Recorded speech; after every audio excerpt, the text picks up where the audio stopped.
Assalamualaikum warahmatullahi wabarakatuh. Selamat pagi buat teman-teman semua yang menyaksikan acara ini. Selamat pagi, Prof. Selamat pagi. Iya, jadi teman-teman semua kami mengharapkan boleh stay tune di acara kita pagi ini dalam acara bincang bersama COVID, komunitas virtual dengan psikologi. Pagi ini kita akan coba mulai tayangan perdana kita ini bersama Profesor Khairunas Rajab dari Dekan Psikologi UIN. Jadi teman-teman yang mau bergabung silakan bergabung dengan cara add ke dalam FB kita COVID Psikologi. Kemudian juga bagi teman-teman yang sudah bergabung nanti kalau mau melakukan memberikan komen atau memberikan pertanyaan silahkan langsung saja di komen, nanti kita akan mencoba menjawab pertanyaan dari teman-teman. Nah, untuk saat ini kita nantinya kemungkinan tidak bisa memilih menjawab semua pertanyaan, tapi kita akan memilih 2 pertanyaan yang paling menarik. Mungkin nanti ada hadiahnya kali ya, emoji senyum-senyum gitu hadiahnya. Iya. Jadi kita berterima kasih sekali pagi ini kita sudah berada di ruangan dari Pak Dekan. Jadi kita akan bincang bersama dengan pakar dari psikoterapi Islam. Beliau adalah seorang guru besar psikologi agama dan juga dekan dari Fakultas Psikologi UIN Suskariau. Nah, jadi teman-teman sekalian, pagi ini kita akan coba berbincang mengenai wabah ataupun isu yang sedang hadir saat ini di Indonesia bahkan di seluruh dunia, yaitu tentang virus corona. Nah, sebenarnya siapa sih itu virus corona atau sering bahasa sehari-harinya kita sebut dengan COVID gitu ya, Prof ya? Ya, iya COVID-19. Nah, sebenarnya ini adalah salah satu jenis virus baru dari corona. Jadi sering disebut dengan novel coronavirus 2019 nCoV. Iya, jadi dia bernama COVID-19. Nah, kalau menurut WHO sendiri, wabah ini ataupun virus ini sudah diresmikan menjadi pandemi ataupun wabah yang secara menyeluruh menyebar di seluruh dunia itu pertanggal 9 Maret 2020. Nah, artinya bahwa memang virus ini sedang menyebar luas. Nah, tetapi menyebar luasnya seperti apa? Apakah ini akan menimbulkan kekhawatiran bagi kita? Apakah memang hal ini suatu hal yang sangat menakutkan ataupun sangat membuat kita cemas saat ini? Nah, sebenarnya COVID-19 ini pada umumnya dia bersifat ringan. Nah, kalau teman-teman boleh nanti melihat dari website pemerintah yaitu www.covid19.go.id, teman-teman bisa melihat sebenarnya virus ini sebenarnya apa, definisinya apa, terus cara penyebarannya seperti apa, dan juga apa hal-hal yang perlu kita khawatirkan, dan juga bagaimana caranya kita boleh menjaga diri kita dan keluarga kita agar tidak terkena oleh virus ini. Gitu. Nah, kalau dari website pemerintah ini kita dikatakan bahwa 1 dari 5 orang manusia biasanya akan membutuhkan perawatan lanjutan apabila dia terkena ataupun terpapar oleh virus ini. Jadi, kalau kita membayangkan 1 dari 5 orang pasti akan kena. Nah, jadinya kita merasa agak was-was gitu ya loh. Berarti jangan-jangan kita nih di ruangan ini ada 5, jangan-jangan 1 sudah kena gitu. Nah, jadi hal-hal seperti ini yang sering menimbulkan menimbulkan kita jadi bertanya-tanya, jadi saling mencurigai, bahkan jadi muncul stigma-stigma kepada orang. Kadang orang begitu batuk saja, oh ini apa ini? Gitu ya, Prof ya. Kadang orang pilek saja kita melihatnya, oh apa yang terjadi ya? Jangan-jangan ada corona gitu. Nah, sekarang kita mau diskusi.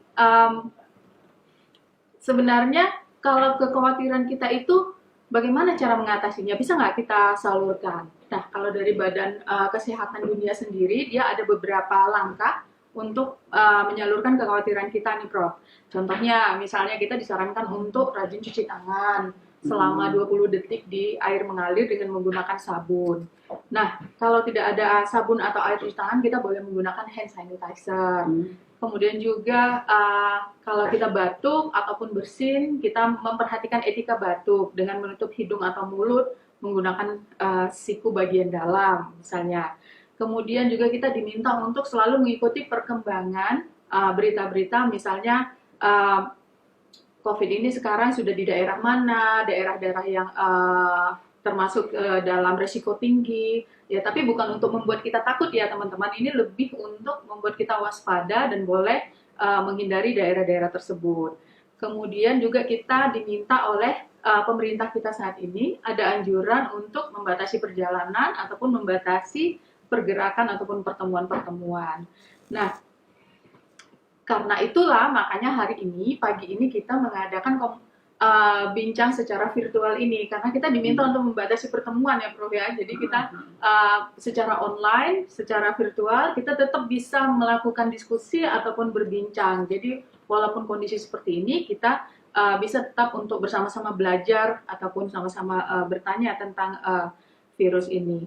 Nah, teman-teman mungkin semuanya paham ya bahwa di dunia maya ataupun di media TV ataupun di media cetak itu banyak sekali berita-berita tentang virus corona ini. Bahkan banyak yang jadi hoax gitu.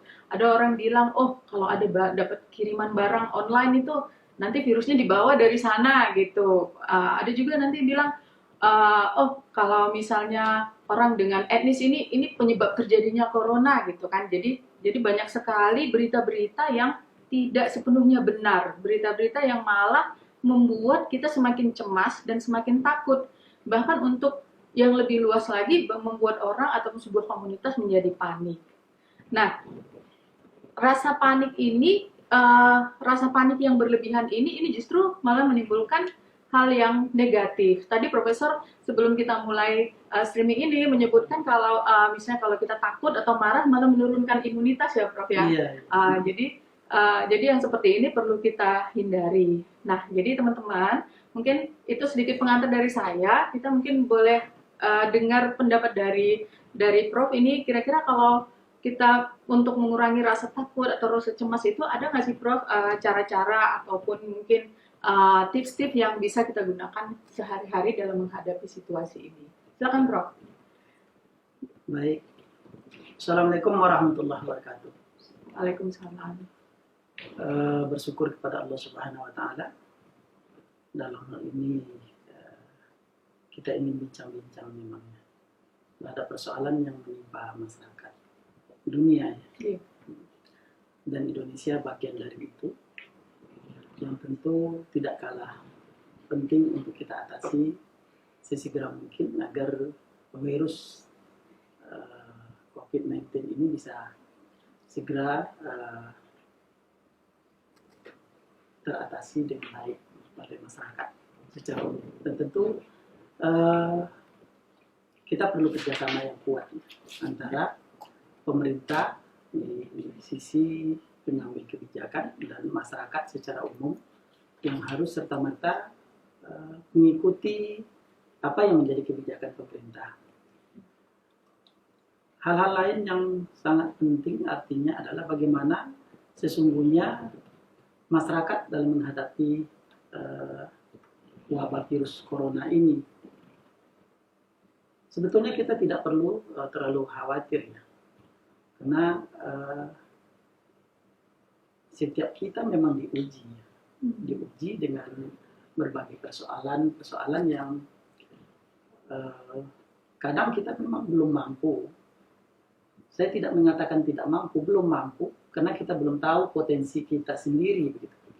Apabila kita tahu potensi kita, mengenal diri kita, insya Allah apa yang menjadi kekhawatiran akan berkurang. Kalau kita coba pandang dari sisi psikoterapi Islam misalnya, di mana bahwa setiap orang, siapapun dia, akan mengalami suatu hal yang menjadi ujian bagi dirinya sendiri. Misalnya Allah katakan wala nabluwannakum bisyai'in minal khauf wal ju'. Ini menandakan bahwa kita pasti diuji. Diuji dalam hal ini kita diuji dengan adanya wabah yang sudah ratusan orang menelan jiwa ya, menjadi korban dan ribuan orang yang sudah terinfeksi pandemi virus corona ini. Tapi apapun itu tentu kita perlu memahaminya, memahami bahwa ini adalah ujian dan kita harus siap menerima. Dalam Islam itu kita tahu misalnya ketika menghadapi persoalan yang berat seperti ini, wasta'inu bisabri wassalah misalnya, kita harus bersabar dan kita harus menunaikan sholat. Dengan menunaikan sholat, tentu kita ikuti aturan main yang ada gitu ya. Setiap orang yang sholat menjadi kewajiban baginya. Yang menjadi syarat dari sholat itu adalah wudhu misalnya. Sederhana sekali sebetulnya wudhu. Ketika misalnya pemerintah memberikan atau pakar-pakar kesehatan memberikan solusi terhadap persoalan ini agar kita tidak mudah terinfeksi, misalnya dari cuci tangan, misalnya bersih diri ya, gitu. Pakai apa, gitu, pakai masker dan lain sebagainya, pakai hand sanitizer dan lain sebagainya. Nah, Islam jauh-jauh hari sudah memberikan pembelajaran itu bagaimana orang memang harus bersih. Setiap melaksanakan sholat kita perlu berwudu. Berwudu itu apa komponennya? Komponennya pertama itu kita menyilang-nyilang jari gitu ya. Artinya kita cuci betul gitu. Bagaimana kita mencuci ini dengan bersih begitu. Setelah itu baru kita nanti kemudian memasukkan air ke hidung juga gitu. Berkumur-kumur juga gitu. Kemudian setelah itu juga kita mencuci muka, kemudian mencuci tangan sampai anggota wudhu yang lain. Ini menandakan bahwa apa yang menjadi model dari Islam ya, model dari Islam bahwa orang harus bersih sebagai an-nazafatu minal iman itu sudah terakomodir dalam perintah wudhu ini, perintah wudhu, perintah sholat dan lain sebagainya. Nah, ketika kita dekat dengan Allah, dengan berwudhu, dengan kita bersih, kita menghadap siapapun, ketemu siapapun. Kalau sekarang kita distance sosial, maka wudhu sudah memberikan hal yang baru ya terhadap kondisi ini gitu ya. Bagaimana orang selalu lagi mengingat lagi bahwa berwudhu memberikan arah dan pandangan yang lebih baik untuk menjernihkan jasmani, menjernihkan pikiran dari ini terjebak pada hal-hal yang membuat kita khawatir sesungguhnya. Karena saya pikir ketika kita lihat orang yang selalu berwudhu, kita kasih contoh lah ya, mantan presiden kita almarhum B.J. Habibie yang selalu berada dalam keadaan wudhu. Setiap batal wudhu dia berwudhu lagi. Nah, ini kan perintah ya sebetulnya. Perintah yang dari dulu 14 abad yang silam itu diperintahkan kepada umat Islam agar dia berwudhu begitu. Berwudhu artinya bersih, ya bersih. Nah, kalau kita jaga ini, kita jaga terus-menerus ketika kita batal wudhu, berwudhu lagi, dalam 1 jam kita berwudhu lagi atau per hari wudhu, maka orang akan berpikir begini, oh ternyata Islam lebih baik ya dalam memahami ini begitu. Nah, virus corona bisa teratasi dengan baik. Itu satu hal yang mungkin menjadi perhatian kita semua ya. Dan ini bukan terbatas sebetulnya sesungguhnya terbatas kepada umat Islam saja.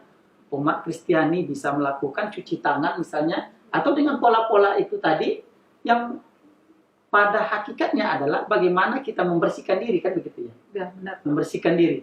Pada pangkalnya adalah bagaimana orang bersih dirinya dengan mencuci dengan air yang mengalir. Berwudhu juga dianjurkan begitu. Air yang mengalir, air yang memang mutahhir, yang suci begitu. Air yang suci itu dan lagi menyucikan. Kita tidak bisa misalnya air yang sudah dipanaskan kemudian pakai untuk ini, tidak. Tapi air memang yang secara alami yang bisa menyucikan begitu. Dan itu tidak boleh menggunakan sisa-sisa air kemudian menjadi pembersih, tidak. Tapi memang betul-betul air yang mengalir. Nah, statement orang-orang kesehatan juga mengatakan seperti itu. Bagaimana orang menggunakan misalnya cuci tangan dengan air yang mengalir gitu. Ini kan sebuah sinyal yang 14 abad yang silam itu bahwa akan muncul nanti ada wabah, ada apa, ada musibah yang seperti ini. Yang kita ini sudah berikan apa oleh Rasulullah diajarkan bagaimana orang terus menyucikan diri gitu. Ini yang ini. Kemudian kita juga perlu menekan menekan hal-hal yang kira-kira bisa membuat kita menjadi menjadi turun imun misalnya. Kita selalu ini marah saja ke pemerintah misalnya. Ini pemerintah kok seperti ini ya? Iya. Tidak, penanganannya tidak tidak efisien, tidak cepat tanggap begitu. Kita emosional. Itu ternyata dapat menurunkan imun kita gitu ya. Jadi amarah itu ternyata ini ya.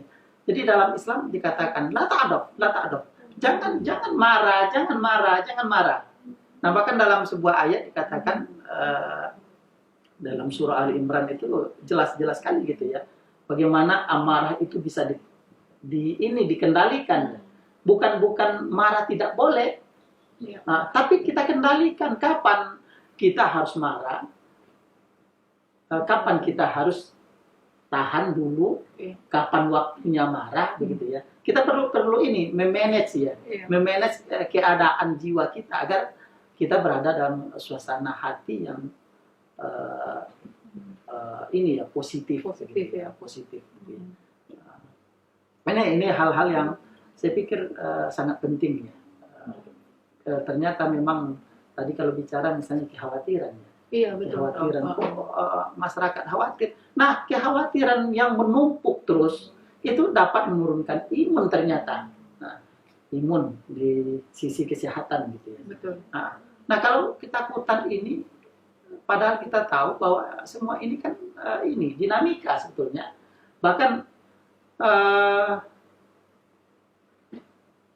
ketika kita mampu menyelesaikan persoalannya, bukan virus corona saja, persoalan diri ketika kita merasa khawatir, kalau seperti ini kita khawatir banget gitu ya.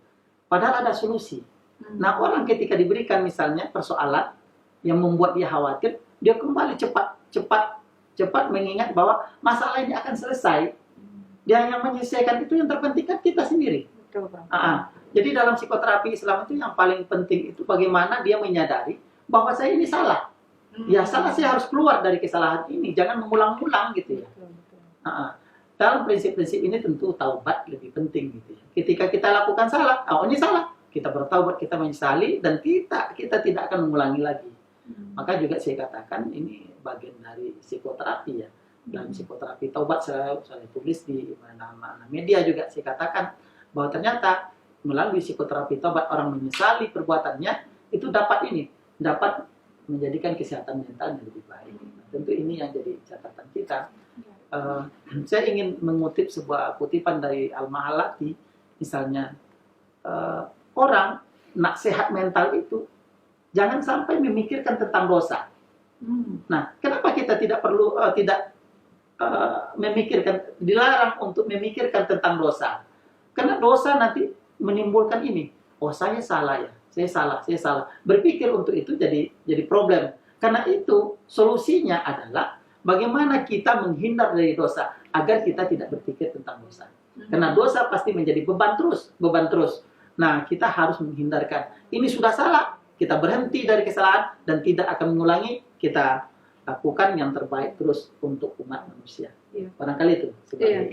Iya, terima kasih Prof. Tadi Prof juga ada menyebutkan bahwa bagian dari psikoterapi Islam itu juga kita harus menyadari diri kita saat ini. Contoh misalnya kita sudah melakukan kesadaran, kita melakukan kesalahan, kita menyadari bahwa kita sudah melakukan itu. Mungkin kalau dihubungkan dengan kondisi sekarang juga Prof ya, bahwa kita menyadari bahwa kondisi saat ini memang sedang ada wabah ini dan kita harus menerima kondisi ini supaya kita bisa berdamai dengan perasaan kita sendiri dan berdamai dengan rasa khawatir kita gitu ya Prof ya. Iya.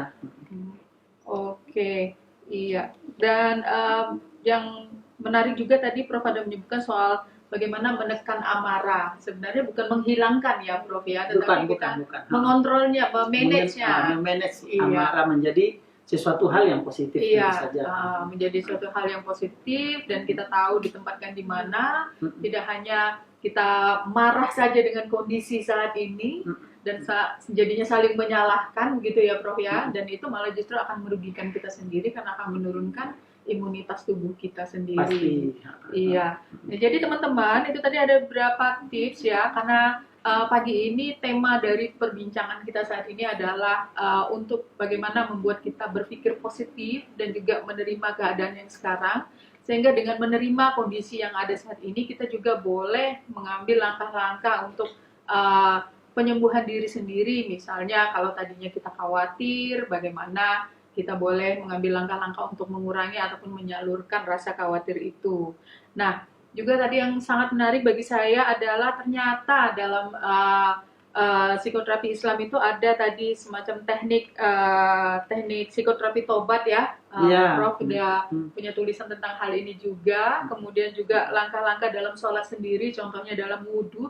Ternyata kalau dari penjelasan Prof tadi terlihat bahwa kalau kita lihat dengan langkah-langkah misalnya dari WHO, cara mencuci tangan, hampir mirip gitu ya Prof ya, ada beberapa hal. Jadi sebenarnya kondisi ini mungkin juga sudah diprediksi atau sudah ada gambarannya sejak zaman dahulu kala juga ya Prof ya, bahwa ada langkah-langkah misalnya untuk supaya kita bersih, menghindari dari bahaya itu, kita harus mencuci tangan di air yang mengalir. Wudhu juga begitu ya Prof ya, dengan menggunakan air mengalir dan air yang bersih gitu. Dan ternyata dari wudhu ini juga teman-teman tadi dikatakan bahwa dengan kita melakukan itu, ini bisa juga untuk selain menjernihkan atau membersihkan jasmani, juga bisa membersihkan atau menjernihkan pikiran kita juga. Pasti. Gitu ya Prof ya. Oke, iya. Itu ya Prof ya. Kalau ada dari teman-teman nanti Prof kalau ada pertanyaan nanti kita berikan. Nah, kami persilakan kepada teman-teman yang menonton acara ini, yang mengikuti acara streaming ini, kalau ada pertanyaan atau komentar dipersilakan. Nanti kita akan diskusi lebih lanjut dengan profesor kita di sini yang ahli kita dalam psikoterapi Islam ini. Nah, jadi rupanya Prof, dalam beberapa ini kan wabah ini baru mulai terasa sekali di Indonesia dalam 2 bulan terakhir ini ya Prof ya. Nah gitu. Nah jadi kan kalau di berita-berita itu banyak sekali muncul berita bahwa setiap hari nih Prof kadang bilang oke, pasien yang positif corona sekian, terus besok juga sekian gitu. Nah yang ODP ada sekian gitu. Nah ini Prof jadi kadang orang mikirnya ini gimana ya, saya benar-benar tidak boleh melakukan apapun, jadi saya tuh harus benar-benar kurung di dalam rumah atau bagaimana ya gitu. Jadi kadang kita berpikirnya gitu Prof, sampai ada yang yang melakukan kayak panic buying gitu, dia beli stok banyak-banyak di rumah gitu. Dia beli ada Indomie, ada telur, ada apa gitu, dia stok semuanya saking rasa takutnya gitulah Prof. Sebenarnya apa sih ya yang bisa kita lakukan gitu untuk sekarang ini yang lebih praktisnya lagi gitu Prof misalnya. Ya, saya ingat sebuah statement dalam sebuah riwayat itu dikatakan begini, la takhuf wa la tahzan, innallaha ma'ana.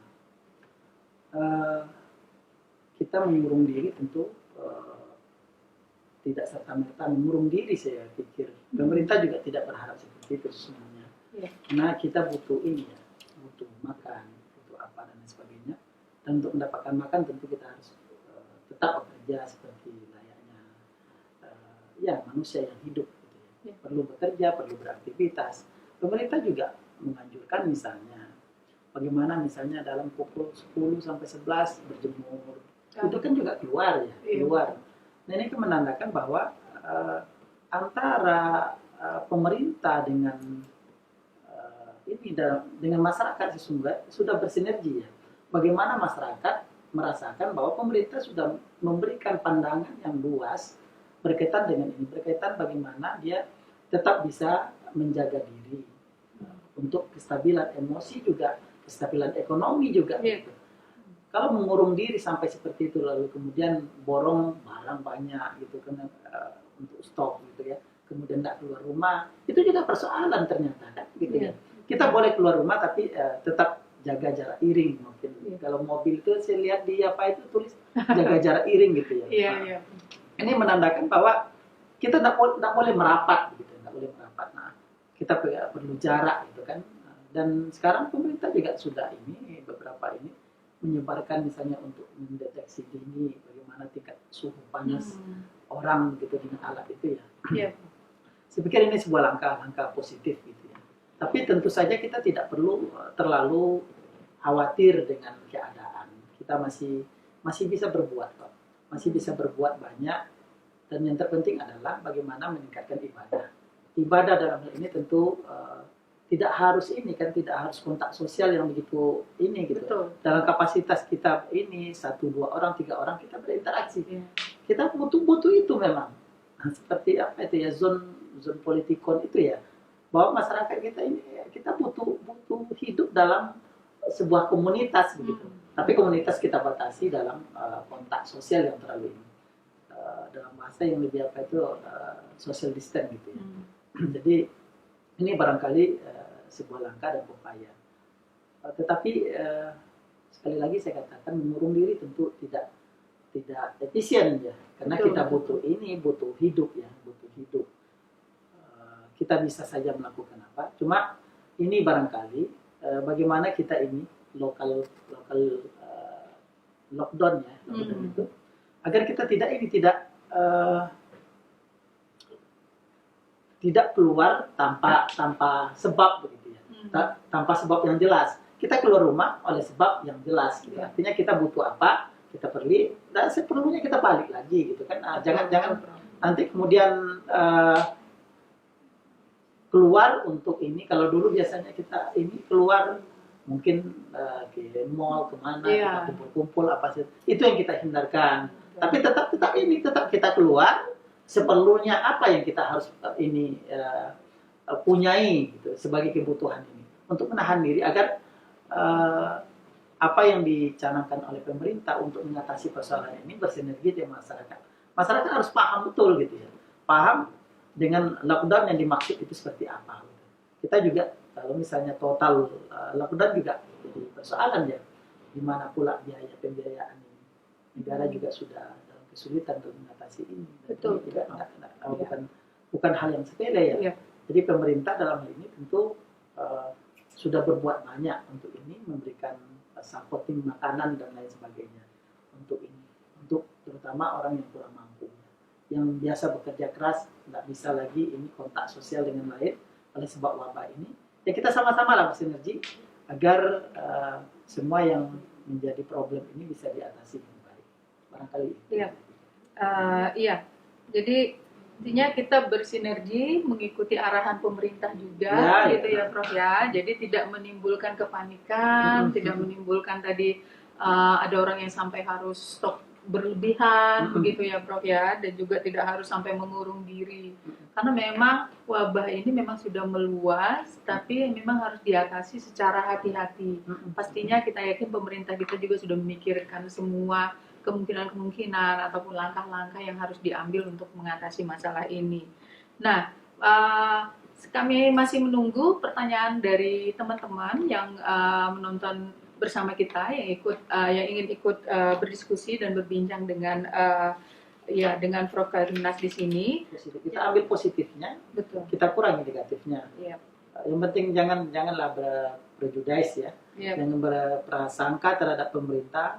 Ini sudah memang sudah saatnya kita ini bersinergi dengan pemerintah, masyarakat, dan para ulama juga ya, para tokoh agama dan lain sebagainya, harus memang sama-sama menyadari bahwa ini musibah bersama dan kita atasi bersama, tentu dengan aturan yang jelas begitu ya, aturan yang jelas, sehingga tidak ada yang merasa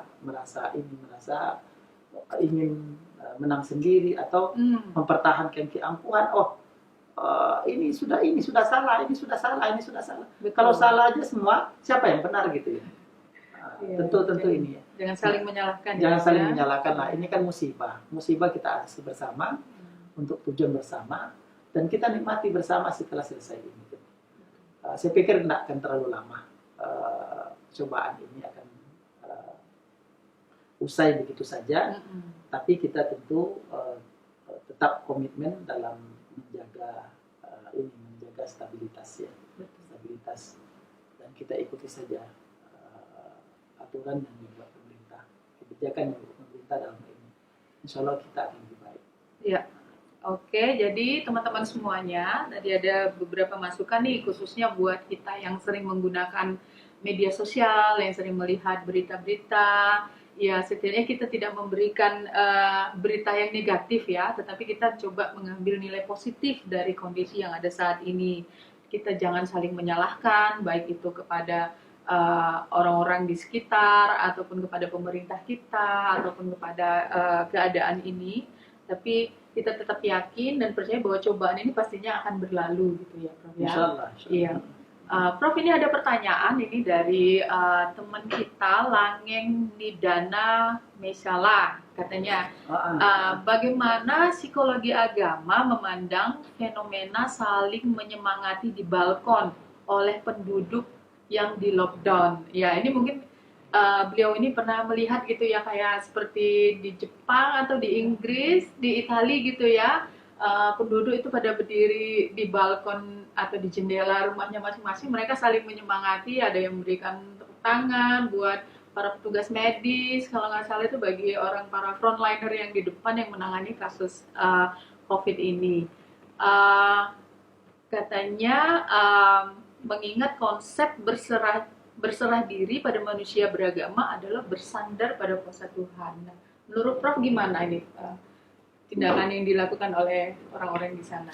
Iya, kita tidak memahami berserah diri itu ya artinya kita serahkan bulat, nanti apa yang ada kita terima, bukan seperti itu ya. Tapi ada ikhtiar kita apa yang kita harus lakukan gitu kan. Ya. Itu yang saya maksud tadi. Jadi kita perlu misalnya kalau pemerintah mengarahkan agar cuci tangan, cuci tangan, bersih-bersih dengan air yang mengalir. Dalam Islam itu kita dianjurkan berwudu seperti yang saya sampaikan. Ini kan bagian dari usaha kita, ikhtiar kita. Menjaga jarak iring seperti tadi juga ini jadi ini ya. Catatan kita. Jadi Islam memberikan apa? Dalam psikologi agama kita katakan seperti itu gitu ya. Bahwa memang ada upaya kita untuk sampai kepada yang kita katakanlah tawakal ya dalam Islam, atau takdir kita seperti apa gitu. Menjelang sampai ke situ kita perlu berikhtiar, berusaha terus berusaha bagaimana kita tidak terjebak pada ini. Bukan ini. Bahkan ada statement dari ulama PAS ya di Malaysia itu mengatakan ini bagian dari takut kepada Allah itu bagian dari cara bagaimana orang terhindar dari virus.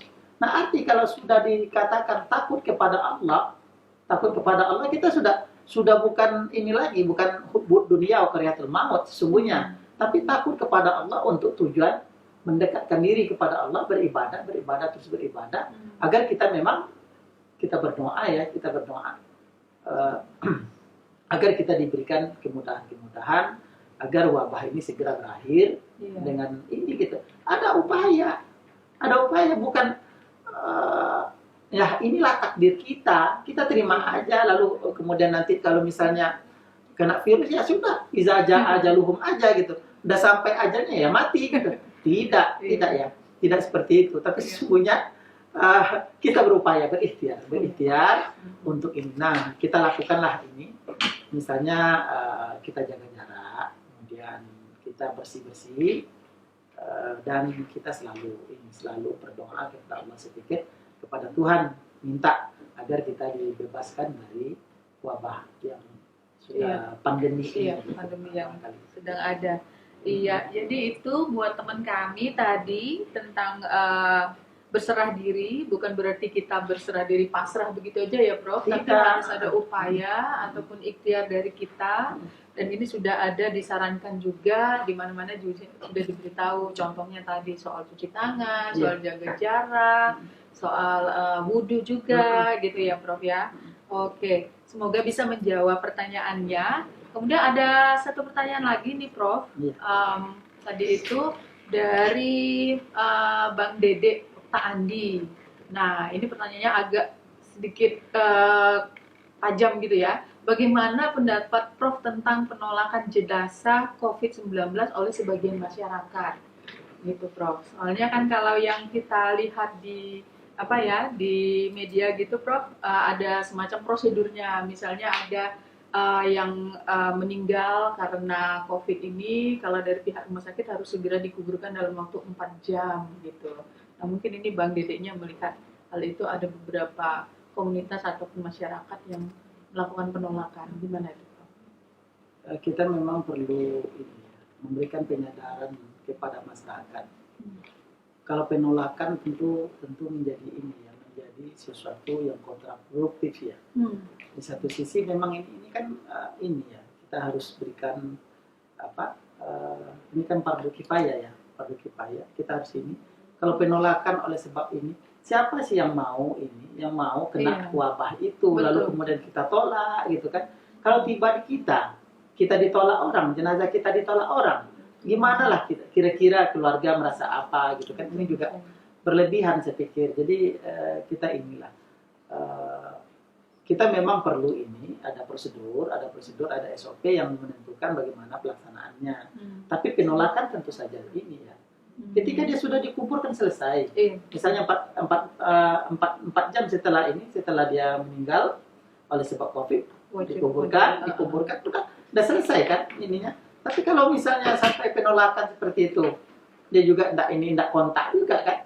Kecuali melalui udara yang begitu ini mewabah, itu lain lagi ceritanya. Ini kan tidak. Dan benda mati itu juga sudah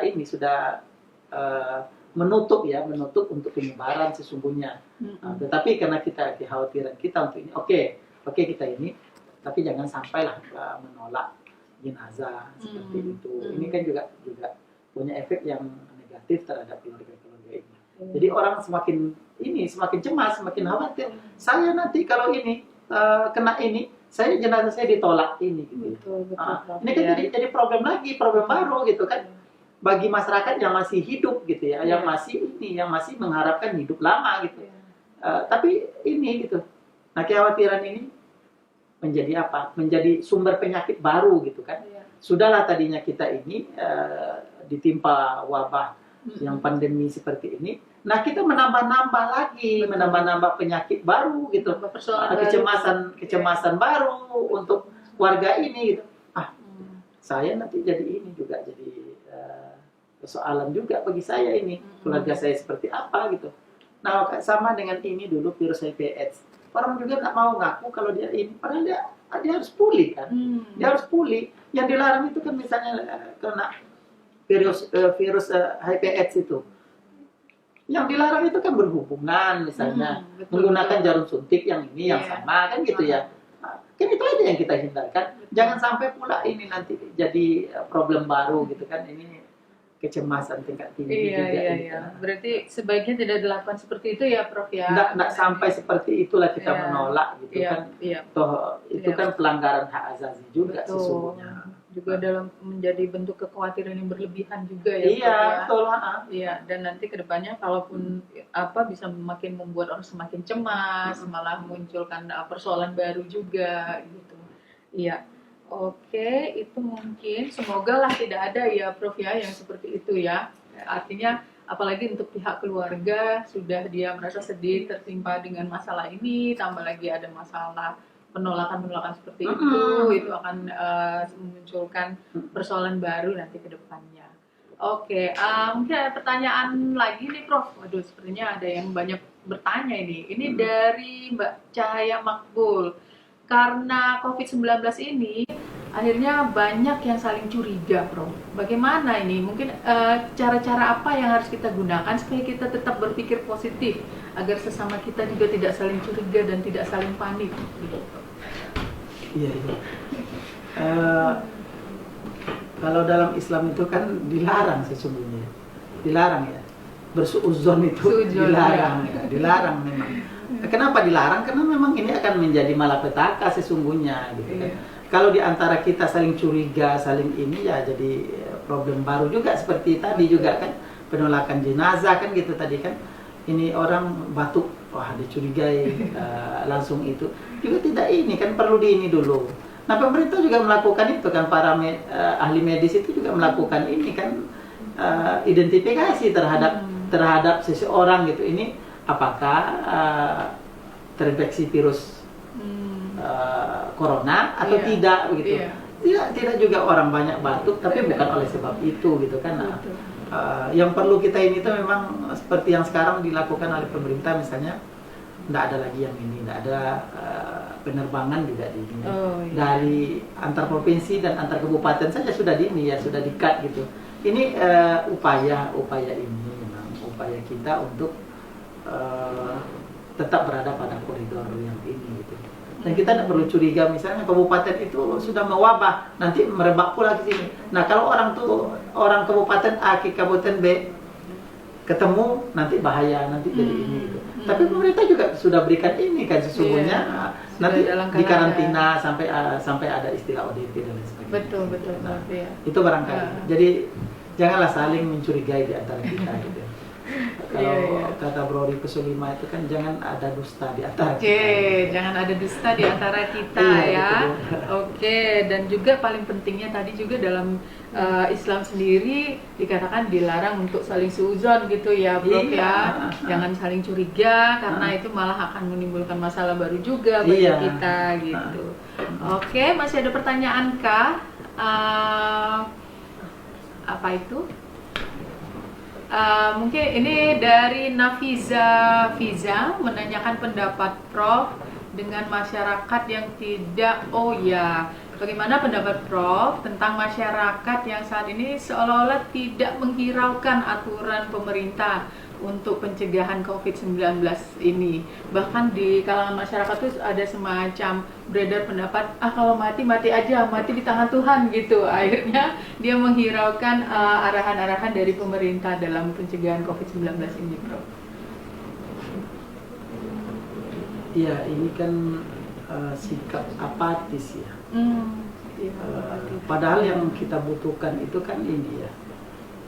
Kita pernah baca PWB barangkali ya, psychological well-being itu ditandai dengan bagaimana memiliki sel acceptance, sense belonging, ya, sense of crisis. Tapi kalau kita sendiri tidak bisa menguasai diri ya, sel manajemennya, sel regulationnya tidak punya, maka saya khawatir saja nanti kalau semakin banyak yang seperti ini yang merasa benar sendiri kan gitu ya, merasa benar sendiri, menyalahkan semua orang. Ini toh musibah. Betul. Musibah ini ya kita hadapi bersama.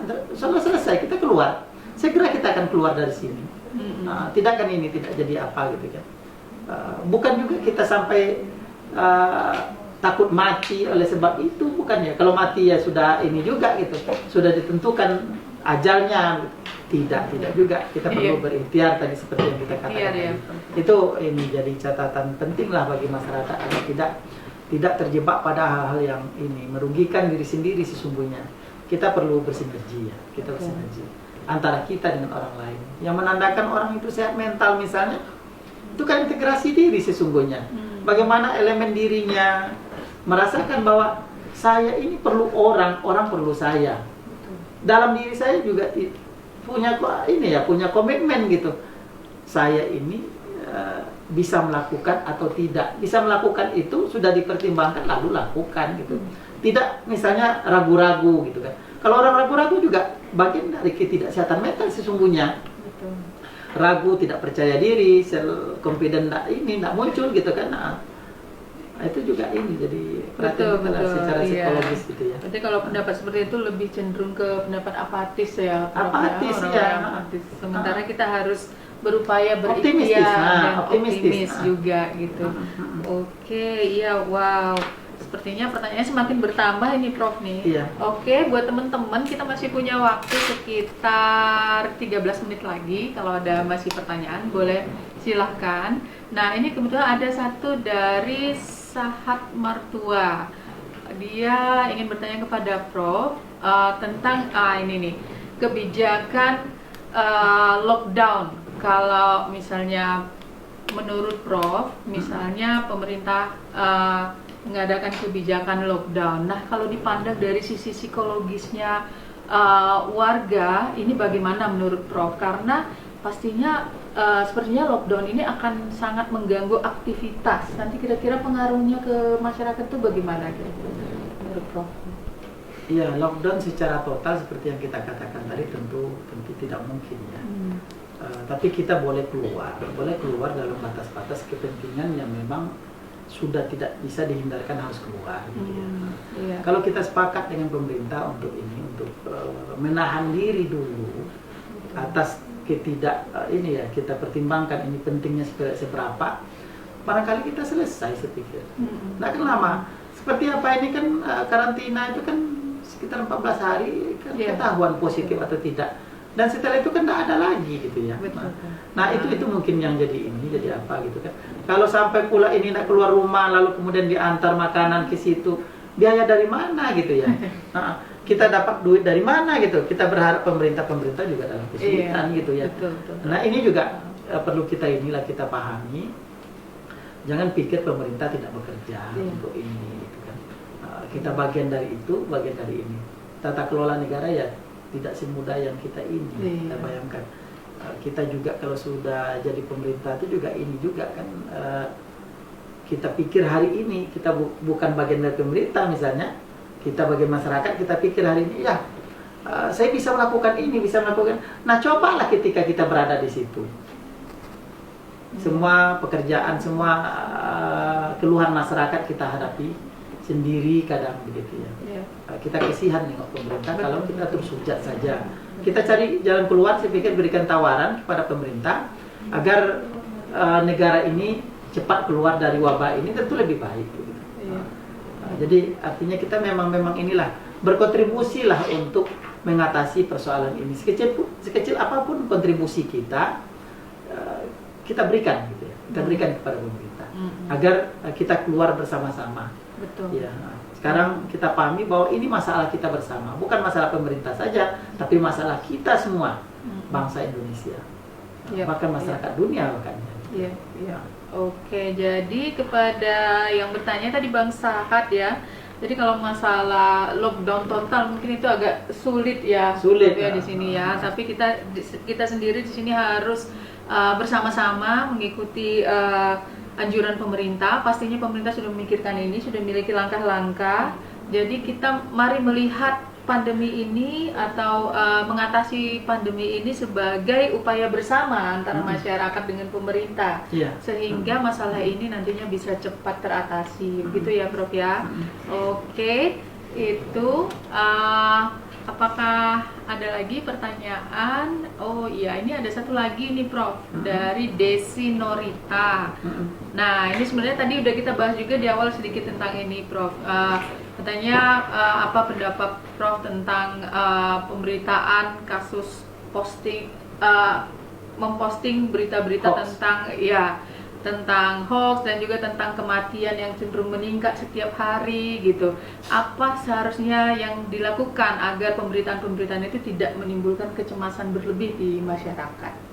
Iya, kita ini jangan sampai mengompori lah ya. Itu dosanya besar ya. Berita bohong itu besar. Jadi jangan membuat orang panik. Bahkan kita senyum saja ke orang itu kan membuat orang bahagia. Kita bahkan cemberut aja nengok orang jadi sakit hati gitu ya. Apalagi sampai buat berita bohong yang kemudian orang merasa cemas gitu. Itu dosanya besar, Bang. Nah, kita buat ini. Nah, ini jangan dilakukan lah. Masyarakat yang masih ada oknum yang seperti itu, kurangilah untuk ini mengompori, memprovokasi hal-hal yang tidak baik itu gitu ya.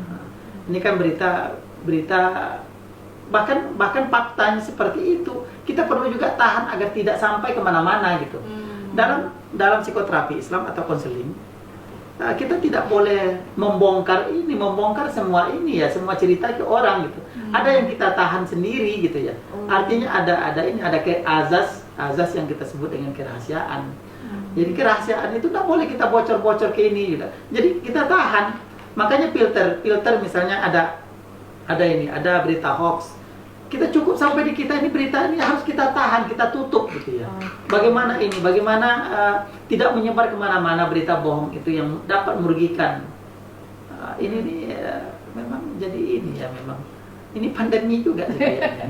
Pandemi juga. Hoaxnya jadi pandemi juga. Pandemi juga nih kayaknya. Sejak media sosial yang begitu ini ya, begitu cepat menyebar dan kita kadang-kadang nggak bisa pula memfilter. Mudah-mudahan belum dibaca lagi, ini berita sudah ini diposting lagi kemana-mana. Iya. Akhirnya menyebarlah berita hoax itu. Sudah bersambung menyambung, kalau ini kan jadi ini ya, jadi pandemi ya memang. Pandemi memang. Jadi kebohongan itu. Pada satu ketika ya Rasulullah ditanya oleh seorang sahabat waktu itu, kata sahabat, saya ingin masuk Islam ya Rasulullah. Tapi saya tidak bisa meninggalkan berzina, saya tidak bisa meninggalkan perjudian, minuman keras, saya tidak bisa lakukan. Tapi saya ingin masuk Islam ya Rasulullah. Boleh kata Rasulullah, silakan masuk Islam. Tapi satu tidak boleh, janji, jangan berbohong. Nah itu artinya tidak boleh kita sebar-sebar juga kebohongan kan kemana-mana. Nah ini sinyalemen sesungguhnya. Jadi berita bohong yang seperti tadi gitu kita sebar, dosanya besar loh. Iya. Berzina saja Rasulullah masih toleran gitu ya, masih toleran dalam kapasitas ini. Tapi berbohong ternyata berat gitu ya. Nggak boleh berbohong. Rasulullah masih ini berikan untuk orang kasus-kasus itu ya, tidak mengatakan untuk generalisir. Tapi dalam kasus itu sudah, oke, kamu ini dulu. Nah ketika sahabat itu nak melakukan zina, dia berpikir, nanti ketemu Rasulullah, saya ngomong apa? Sanggupkah saya? Saya punya malu kok. Punya malu. Saya baru saja berzina ya Rasulullah, apa sanggup? Tidak mungkin rasanya oleh seorang ini. Akhirnya dia tidak mau melakukan itu. Hanya kata kuncinya, jangan berbohong. Begitu ininya, manfaat yang besar ya dari statement itu gitu ya. Ya, jadi teman-teman, itulah bahayanya hoax ini gitu. Dari yang kita dengar satu yang tidak benar, terus kita mau sebarkan lagi, terus nanti orang yang kita kirimkan dia menyebarkan lagi gitu. Lama-lama kata Prof tadi ini malah jadi pandemi kedua ya Prof. Pandemi penyebaran hoax gitu. Dan penyebaran berita bohong itu dosanya besar sekali loh gitu. Jadi sebaiknya kalau kita ada berita ataupun ada misalnya tadi memberikan informasi, kita cek dan recheck dulu ya Prof ya dari sumber-sumber yang terpercaya, sehingga kita tidak menjadi bagian untuk menyebar kebohongan itu. Jadi bahkan itu disebut juga sebagai fitnah ya. Fitnah kubro ya. Fitnah kubro artinya orang tersakiti semua. Orang yang tadinya baik-baik aja tapi kemudian kita fitnah, kita buat ini, kita berita ini, orang jadi sakit semua. Jadi oleh sebab itu gitu ya. Ini kan perlu kita inilah sama-sama menjaga ya, agar tidak ini, disiplin diri, tetap jujur. Dalam pemberitaan juga harus berimbang gitu. Para wartawan juga harus ini kan, harus membuat berimbangan berita sehingga tidak berat sebelah begitu ya. Saya pikir itu yang paling penting. Berita berimbang juga kita harapkan datang dari media kita ya Prof ya. Iya. Waduh, ini kayaknya semakin mau siang, semakin pertanyaannya semakin panas nih Prof. Kebetulan acara streaming kita ini tadi kita siarkan live langsung dari 3 tempat, melalui dari FB kita di COVID Psikologi, kemudian juga teman-teman ini melalui FB-nya Magister Psikologi UIN juga, dan juga melalui FB-nya Prof. Dan ini pastinya banyak pertanyaan muncul dari 3 jalur ini, dan semoga acara ini juga ditonton semakin banyak orang.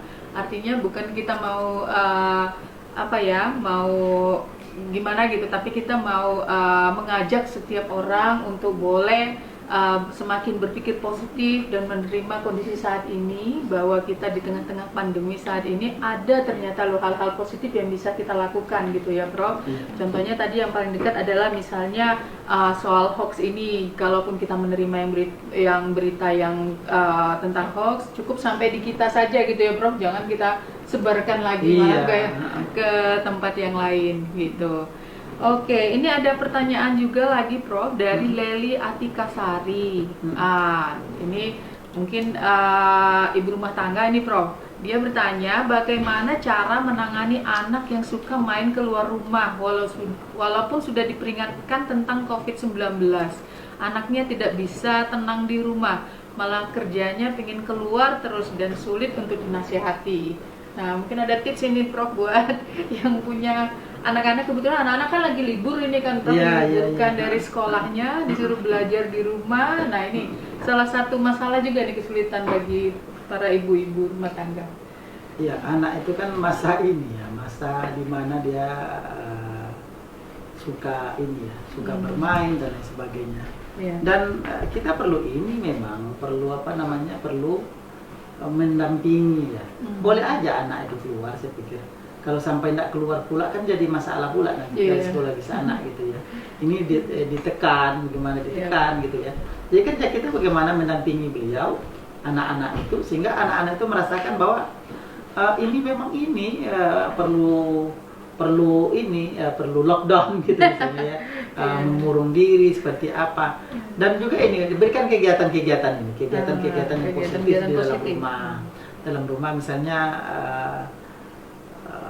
baca-baca atau ada permainan-permainan yang memang kita coba aja anak itu diskusi sambil ini gitu, diskusi ringan misalnya.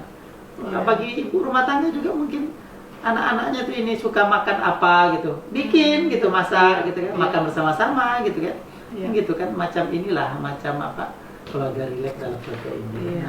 Bahkan peluang ini besar untuk yang positif sesungguhnya. Saya aja ini selama isu ini berkembang dan terus menjadi pandemi ya begitu ya, saya bisa menyelesaikan satu artikel insya Allah ya. Artikel yang luar biasa saya pikir saya tulis dalam masa-masa itu, memang karena memang kita tidak menahan diri untuk ini, kita lakukan hal yang positif lain gitu. Nah anak-anak juga seperti itu, seperti bisa dia belajar banyak untuk ini, untuk bisa menahan diri, memberikan pendampingan, bagaimana dia memahami tontonan itu dengan baik, sehingga tidak salah arti. Kali itu. Iya, mungkin ini lebih apa ini ya Prof ya, suara hati dari ibu-ibu yang tambah stres ketika anak-anaknya di rumah gitu. Iya. Juga ini ada masih pertanyaan lain Prof yang berhubungan dengan keluarga, misalnya karena memang waktu di dalam rumah keluarga itu jadi semakin banyak sekarang ya Prof ya, karena tadi mungkin anak-anaknya sekolahnya belajarnya di rumah, orang tuanya juga mungkin kerja dari rumah gitu. Nah ini ada untuk keluarga yang anggotanya terpapar dengan COVID-19 ini. Ini dari Nurida Yurifa, dia bertanya bagaimana cara membangun semangat untuk keluarga yang salah satu anggota keluarga mereka sudah terkena COVID-19. Ya, kita paham tentunya mereka sangat terpukul, terlebih lagi mereka mendapatkan pandangan buruk dari masyarakat sekitarnya. Gitu, Prof. Mungkin buat anggota keluarga yang ada keluarganya gitu yang terkena. Iya, ini juga yang menjadi ini ya, jadi perhatian, menyita perhatian kita semua lah sebetulnya dalam ini. Kita perlu membuat penyadaran kepada masyarakat agar tidak memahami pandemi ini sebagai sebuah keharusan untuk meninggalkan orang gitu, tidak ya. Tapi bagaimana menyemangati itu kan juga tidak harus ini sesungguhnya, tidak harus kontak sosial ya, tidak harus kontak sosial dalam hal ini. Tapi kita juga bisa melakukan misalnya, apalagi media-media ini kan bisa ini seperti WhatsApp gitu ya, Messenger juga bisa, Line juga bisa, telepon juga bisa, kan tidak menyebar dia. Untuk memberikan kekuatan kepada pihak-pihak gitu ya. Nah, kekuatan yang kita berikan itu insya Allah bermanfaat bagi orang. Ketika kita berikan manfaat kepada orang, memberikan sesuatu yang positif kepada orang, menawarkan sesuatu yang positif kepada orang, tentu kita dapat pahala. Ketika kita dapat pahala, tentu kita merasa segar ya, merasa fresh lagi gitu.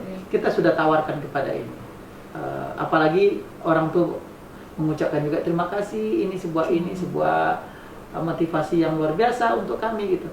Jangan pula kita merasa memberikan tekanan psikologis kepada masyarakat yang sudah sudah kalut juga dengan keadaan gitu. Kita tambah-tambah bahwa ini tidak bisa kita ketemu lagi, kamu bahaya nanti Kamu Iya. sudah duluan terinfeksi, Betul. kamu juga akan mati juga mengikut yang keluarga-keluarga yang sudah duluan mati gitu. Betul. Kena pandemi. Masa gitu? Kita kembali lagi ke ini. Iza jaa ajaluhum sesungguhnya. Apapun ini kan banyak yang ini ya, yang sudah positif kemudian sembuh. Betul. Ah, Iya, betul. dalam pemberitaan misalnya di Solo sembuh, baru begitu banyak yang sembuh gitu. Di Surabaya juga begitu banyak yang sembuh gitu. Artinya jangan virus corona kemudian membuat kita apatis ya, Iya. membuat kita semakin ciut gitu ya, bahwa virus corona setiap orang yang kena lalu kemudian mati, Iya. orang kena kemudian mati, positif kemudian mati. Enggak juga kan, banyak yang ini bahkan. Nah, pemerintah juga sudah mencari jalan keluar untuk persoalan itu agar kita semua juga menyadari bahwa tidaklah itu segala-galanya membuat kita ciut dan kemudian menjadi cemas dan takut berkepanjangan gitu. Iya. Iya. Iya, jadi ya buat mungkin ini juga bisa menjadi anjuran juga buat kita dari para yang mengikuti acara streaming ini, kita kalau boleh malah memberikan semangat ya Prof ya, memberikan motivasi ataupun penguatan-penguatan jika ada yang kita tahu orang-orang yang mengalami ataupun terkena daripada COVID ini. Dan tadi penguatan atau motivasi itu tidak harus dengan ketemu atau ketemu fisik gitu ya Prof, bisa melalui media sosial, bisa melalui WhatsApp ataupun telepon. Dan kita bukan menjadi orang yang malah membuat stigma atau memberikan komentar negatif kepada keluarga korban ini, tapi justru harus memberikan semangat hidup yang lebih lagi kepada mereka. Karena memang kenyataannya teman-teman, dari tidak semua orang yang terkena COVID-19 ini akan memiliki efek yang parah ataupun sampai meninggal ya Prof ya, bahkan banyak yang sembuh. Mungkin berita-berita soal kesembuhan, berita-berita soal kehidupan yang lebih baik atau nilai-nilai positif itu justru lebih berguna bagi mereka untuk kita sebarkan. Ya, jadi terima kasih sekali Prof buat komentar-komentarnya tadi, buat pertanyaan-pertanyaan yang dijawab. Sepertinya kita sudah 1 jam ini. Mohon maaf buat teman-teman semua yang pertanyaan-pertanyaannya belum bisa kita jawab kali ini, tapi jangan takut, kita harapkan kedepannya nanti ada lagi ya Prof ya, kita momen seperti ini kita bisa diskusi lebih lain lagi, nanti kita buat tema-tema yang lebih menarik lagi. Mungkin Prof ada closing statement dari Prof sendiri kepada teman-teman ataupun kepada pemirsa saat ini Prof, sebelum kita akhiri. Ya, corona tidak serta-merta membuat kita apatis ya. Bahkan kita ambil hikmah dari semua musibah ini untuk kita jadikan akumulasi hal-hal yang positif lain menuju kehidupan yang lebih baik. Ya. Oke. Ya, jadi teman-teman, terima kasih sekali sudah menonton acara kita saat ini. Seperti dikatakan oleh Profesor tadi bahwa tetap kuat, tetap berpikir positif, jangan apatis ya. Kondisi ini pasti akan berlalu. Mari kita bersama-sama bergandeng tangan antara kita sebagai masyarakat dengan pemerintah juga. Kita ikuti anjuran-anjuran dari pemerintah supaya masalah ini bisa selesai secepatnya, dan kita sama-sama yakin, berdoa ya Prof ya, juga berempati untuk para keluarga yang juga ada anggota keluarganya yang mungkin terkena, dan mari kita menjadi agen penyebar berita yang positif, karena itu memang lebih baik daripada kita harus mengikuti terus berita negatif dan bahkan malah meneruskan yang negatif. So, stay positive. See you again next time. Terima kasih. Assalamualaikum warahmatullahi wabarakatuh. Waalaikumsalam warahmatullahi wabarakatuh. Terima kasih Prof.